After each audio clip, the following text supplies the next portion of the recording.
Todo apunta a un mismo final, y ese final ya se perfila. Una gobernadora que podría perder su cargo por culpa de unas grabaciones que, hasta ahora, nadie se atreve a describir en detalle. Marina del Pilar, al frente de Baja California, tiene su nombre pegado a unos audios que el propio secretario de Seguridad, Omar García Harfuch, y la propia presidenta, Claudia Sheinbaum, terminaron reconociendo de manera indirecta con sus declaraciones públicas. Ninguno de los dos lo negó, ninguno de los dos lo desmintió. Y ahí, precisamente en ese silencio parcial, empieza la parte que a ustedes no les están contando completa. Vamos a reconstruir, paso por paso y sin apuros, cómo se llegó hasta este punto. Antes de entrar en el expediente, deténganse un momento a pensar en algo muy simple. Mientras arriba se juega una partida de espionaje y expedientes comprometedores, abajo, en la vida diaria, quien termina pagando la cuenta es la gente común. Es el peso que se debilita cuando la relación con Estados Unidos se tensa, es la gasolina que sube, es el carrito del súper que cada semana rinde menos. Y en un estado fronterizo como Baja California, donde la economía respira al ritmo de lo que pasa del otro lado de la línea, cualquier fricción diplomática termina golpeando directo el bolsillo de quien vive de una pensión fija, de un sueldo que no se mueve al mismo ritmo que los precios. Ahí surge la primera pregunta que vale la pena dejar flotando. Si un gobierno oculta información sobre su propio escándalo de espionaje, ¿qué más nos estará ocultando en otros terrenos de la vida pública?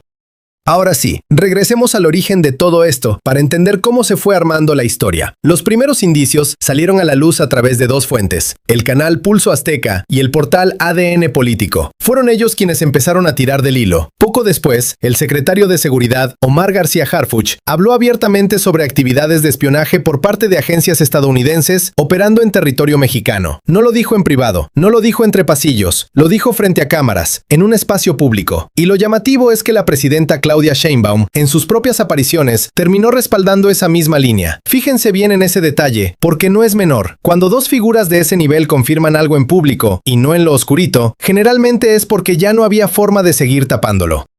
Fue en ese contexto donde aparecieron las grabaciones. Según lo publicado por Pulso Azteca y ADN Político, esos audios comprometen directamente a la gobernadora de Baja California, Marina del Pilar. Y el momento en que salen a relucir no es cualquier momento. Es justo cuando la confianza entre las agencias de inteligencia de México y Estados Unidos está en su punto más frágil. El propio portal ADN Político lo resumió con una frase que conviene repetir tal cual la escribieron. México y las agencias de EU, ante el reto de mantener la cooperación en un clima de desconfianza. Una gobernadora fronteriza, con miles de personas y mercancías cruzando cada día por su territorio, queda envuelta en un escándalo de espionaje justo cuando ese vínculo de confianza binacional pende de un hilo. ¿Casualidad? En el mundo de la política grande, las casualidades casi nunca existen así, sin más. Y lo que viene después complica todavía más el panorama, lo que reveló a alguien que la conoció de cerca, mucho antes de que llegara a convertirse en aliada de las figuras que hoy la respaldan.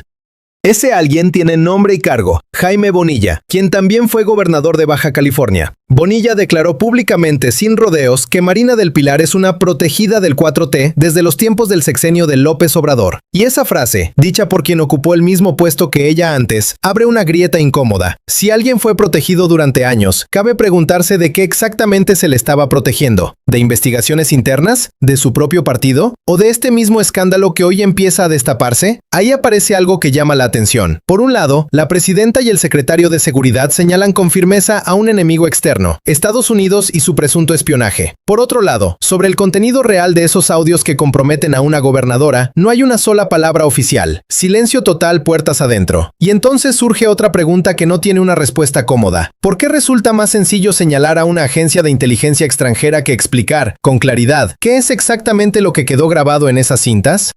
Hay una hipótesis que empieza a circular entre quienes siguen de cerca este tipo de historias, que todo el ruido alrededor del espionaje estadounidense funcione como una cortina conveniente, una que distrae la atención del contenido real de los audios y de quien, dentro de la propia coalición gobernante, sigue cubriéndole las espaldas a Marina del Pilar. Y si esa hipótesis tiene algo de cierto, cabe preguntarse también a quién le conviene que ustedes estén hablando de la CIA y no de lo que realmente ocurre dentro de la oficina de su propia gobernadora.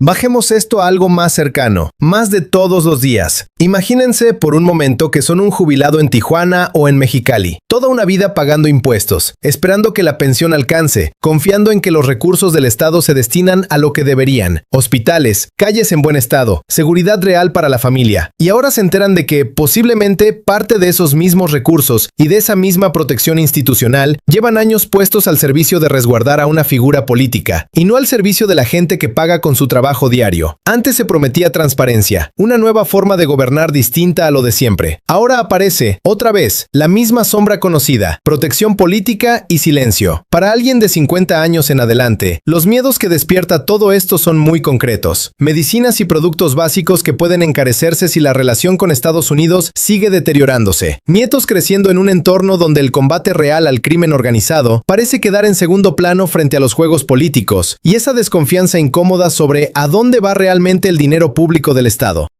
Y entonces aparece quizás la pregunta más dura de todas. Si la propia gobernadora forma parte de un entramado que llevan años cubriendo, ¿quién los está protegiendo a ustedes?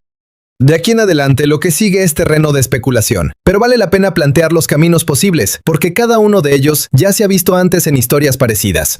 Un primer escenario, que el contenido de los audios se filtre poco a poco, que provoque una renuncia o una investigación con mucho ruido mediático, pero que al final el sistema que protege a este tipo de funcionarios quede intacto, sin cambios de fondo.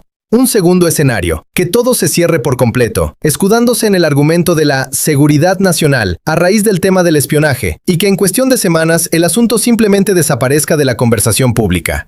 Y un tercer escenario, quizás el más inquietante, que el escándalo termine convertido en una ficha de ajedrez dentro de las propias disputas internas del movimiento de la 4T, y que Marina del Pilar termine siendo, sin más, una pieza sacrificada en una pelea que ni siquiera es completamente suya. Pase lo que pase, hay algo que se repite en este tipo de historias. La gente común de Baja California suele ser la última en enterarse de la verdad completa, si es que llega a enterarse alguna vez.